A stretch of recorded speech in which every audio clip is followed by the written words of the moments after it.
আসসালামু আলাইকুম রহমতুল্লাহ। প্রিয় ভিউয়ার্স, আমার প্রিয় শিক্ষার্থী বন্ধুরা, প্রিয় অভিভাবকবৃন্দ, আমার প্রিয় স্যারেরা যে যেখান থেকে আমার আজকের ক্লাসটিতে অংশগ্রহণ করেছেন, আমার প্রিয় শিক্ষার্থীরা তোমরা যারা অংশগ্রহণ করেছ, তোমাদের সবাইকে স্বাগত, শুভেচ্ছা, অভিনন্দন জানাচ্ছি আমাদের এমআরএস রহিম ৯৭ চ্যানেলের পক্ষ থেকে। পাশাপাশি আমাদের আরেকটি চ্যানেল এমআরএস রহিম, এমআরএস টিভি ১২। এখানে কি বিষয়ে আলোচনা করা হচ্ছে, কি বিষয়ে ভিডিও আপলোড করা হয়েছে অবশ্যই দেখে নিবেন। তো আজকে আমরা যথারীতি আলোচনা করব তোমাদের ষষ্ঠ শ্রেণীর ডিজিটাল প্রযুক্তি শিখন অভিজ্ঞতা হচ্ছে ১, সেশন হচ্ছে ৮। এই সেশন ৮ এর শিখন অভিজ্ঞতা ১ এর ইতিমধ্যে আমরা ১৩ নম্বর পৃষ্ঠার একটি যে বাড়ির কাজ ছিল, হ্যাঁ? এই বাড়ির কাজগুলো কিন্তু আমরা সমাধা করে দিয়েছি ১৩ নম্বরে। আজকে ১৪ নম্বরে এখানে একটি বাড়ির কাজ রয়েছে, খুবই চমৎকারভাবে এটা নিয়ে আমরা আলোচনা করেছি। নিজেদের জন্য নিজেরাই তৈরি করি নিজেদের শিক্ষা গাইডলাইন। এটা হচ্ছে সেশন ৮ আর শিখন অভিজ্ঞতা ১। কেমন? তো তোমরা মনোযোগ সহকারে দেখতে থাকো। আশা করি অনেক কিছু জানতে পারবে, অনেক কিছু শিখতে পারবে। তো এখানে আমরা শ্রেণীকক্ষে আলোচনার মাধ্যমে ইতিমধ্যে ভুল সংশোধনের অনেক উপায় বের করে ফেলেছি। এবার আমরা তথ্য যাচাই এবং এর দায়িত্বশীল ব্যবহার নিয়ে সবাই মিলে একটি পোস্টার তৈরি করব। ঠিক আছে? উপরে আমরা যে বিষয়গুলো শনাক্ত করেছি সেইগুলো নিয়ে হবে এই পোস্টার। পরবর্তী সময়ে আমাদের নির্ধারণ করা এই নিয়মগুলোই আমরা মেনে চলার চেষ্টা করব। ইতিমধ্যে আমরা কোথা থেকে তথ্য সংগ্রহ করতে হবে, তথ্য সংগ্রহ করতে হলে কি, কি নিয়ম মেনে চলতে হবে, কোথায় ভুল তথ্য আছে, কোথায় সঠিক তথ্য আছে, কোন, কোন ওয়েবসাইটগুলোর ভুল তথ্য দেয়, সঠিক তথ্য দেয়, কত তারিখে দিয়েছে, এই বিষয়গুলো নিয়ে আমাদের আগের যে ক্লাসটি রয়েছে অবশ্যই এটা নিয়ে আলোচনা করেছি ১৩ নম্বর পৃষ্ঠাতে। তো আজকে আলোচনা করছি হচ্ছে ১৪ নম্বর পৃষ্ঠা। এখানে একটি বাড়ির কাজ রয়েছে, এটা আজকে তোমাদের করে দেখাবো। পোস্টারে আমরা গুরুত্ব দেব। আমরা একটা পোস্টার ডিজাইন করব।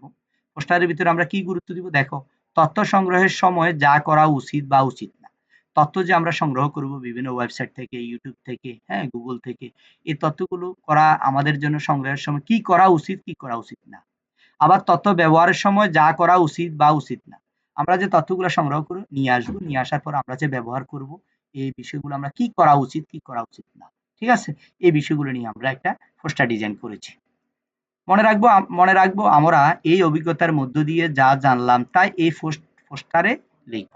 কোথাও থেকে পড়ে মুখস্থ করে পোস্টারটি তৈরি করব না।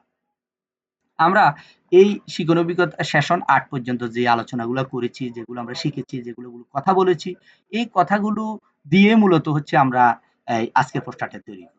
এক কথা হচ্ছে আমাদের পাঠ থেকে আমরা পাঠের বাইরে যাব না। দেখো, তথ্য সংগ্রহের সময় যা করা উচিত এবং যা করা উচিত নয়। আমরা যে বিভিন্ন ওয়েবসাইট থেকে, Google থেকে, YouTube থেকে, যেখান থেকে বিভিন্ন ম্যাগাজিন থেকে, বই থেকে তথ্য সংগ্রহ করব, কি করা উচিত, আমার কি করা উচিত নয়। ১ নম্বর হচ্ছে কি করা উচিত নয়, দেখো, একাধিক উৎস থেকে তথ্য সংগ্রহ করে তুলনা করে নিব।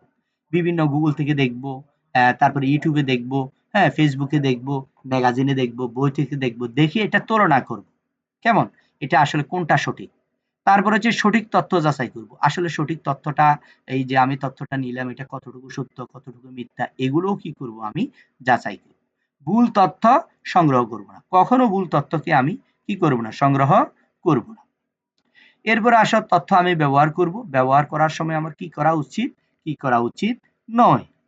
তাহলে ১ নম্বর হচ্ছে সঠিক উৎস হতে সঠিক তথ্য ব্যবহার করতে হবে। আমি সঠিক যে তথ্যটা, যারা সরকারি ওয়েবসাইট গুলো আছে, এটা নির্ভরযোগ্য একটা প্রতিষ্ঠান, নির্ভরযোগ্য তথ্য দেয়, নির্ভরযোগ্য ওয়েবসাইট, পরিচিত ওয়েবসাইট, হ্যাঁ? জবাবদিহিতামূলক ওয়েবসাইট, ওইসব ওয়েবসাইট থেকে আমাকে তথ্য সংগ্রহ করতে হবে এবং এটা ব্যবহার করতে হবে। সঠিক তথ্য প্রচার করব এবং আমি যে তথ্যটা গ্রহণ করলাম এটা কতটুকু সত্য, মিথ্যা যাচাই করে যখনই আমি এটা নির্ভর করব, যখনই আমি জানবো যে এটা সঠিক, তাহলে এটা আমি প্রচার করব। না হলে আমি একটা ছবি দেখলাম, একটা ভিডিও দেখলাম, এটা আসলে কতটুকু সত্য, কতটুকু মিথ্যা, এইগুলো দিয়ে আমি কিন্তু এটা শেয়ার করব না, এটা আমি দেখব না। তারপরে ভুল তথ্য ব্যবহার করব না। ঠিক আছে? এরপরে আসো, আবার আমরা আরেকটা জানি যে তথ্যের সত্যতা যাচাই করা। আমি যে তথ্যটা জানলাম, আমরা অনেক সময় ফেসবুকে, ইউটিউবে আজে বাজে কত ভিডিও দেখি, বিভিন্ন লেখা দেখি, পোস্ট দেখি। আসলে এটা সত্যতা কতটুকু? কে পোস্ট করলো? ঠিক আছে? এখন বর্তমানে এআই দিয়ে, আর্টিফিশিয়াল ইন্টেলিজেন্স, এই যে এআই দিয়ে অনেক কিছু তৈরি করা যায়। মানুষের একজনের মাথাকে কেটে আরেকজনের মাথা বসিয়ে, হ্যাঁ, এটা ভিডিও তৈরি করে ফেলতেছে। আসলে এটা সত্যতা কতটুকু, এটা কে করলো, আসলে এই লোকটা কি এই কাজটা করা আসলে করবে কিনা, এসব বিষয়গুলো আমাদেরকে মাথায় রাখতে হবে। ঠিক আছে? আমরা এখন অহরহ দেখতেছি বিভিন্ন ভুল তথ্যের সমাহার। এই বিষয়গুলো আমাদেরকে বিশ্বাস করা যাবে না। অনেক সময় একটা ভিডিও দেখছি, অমুক জায়গায় এইভাবে অমুক সম্প্রদায়ের উপর এভাবে আক্রমণ করেছে। এভাবে ভিডিও, অথচ এটা আজকে ৫-৬ বছর আগের ভিডিও, ১০ বছর আগের ভিডিও। এটা অনেক অন্য একটা দেশের ভিডিও। কিন্তু এই ভিডিওটাকে আমাদের দেশে এনে আমরা বলতেছি যে এটা এই দিনের ঘটনা। অমুক সম্প্রদায়কে এভাবে মেরে ফেলতেছে। ঢাকায় এভাবে একটা সম্প্রদায়কে মেরে ফেলেছে। এভাবে দিয়ে একটা সাম্প্রদায়িক দাঙ্গা লাগানোর জন্য কিছু কুচক্রী মহল এভাবে চেষ্টা করে। এজন্য তথ্যটার সত্যতাটা আমাকে যাচাই করে নিতে হবে। এর তথ্যটা কে শেয়ার করলো? এর তথ্যটা কে দিল? এই ভিডিওটা কে বানাইলো? কোথা থেকে আসলো? কোন ওয়েবসাইট থেকে আসলো? কোন ইউটিউব চ্যানেল থেকে আসলো? এটার সত্যতা কতটুকু? এই লোকটা কতটুকু নির্ভরযোগ্য?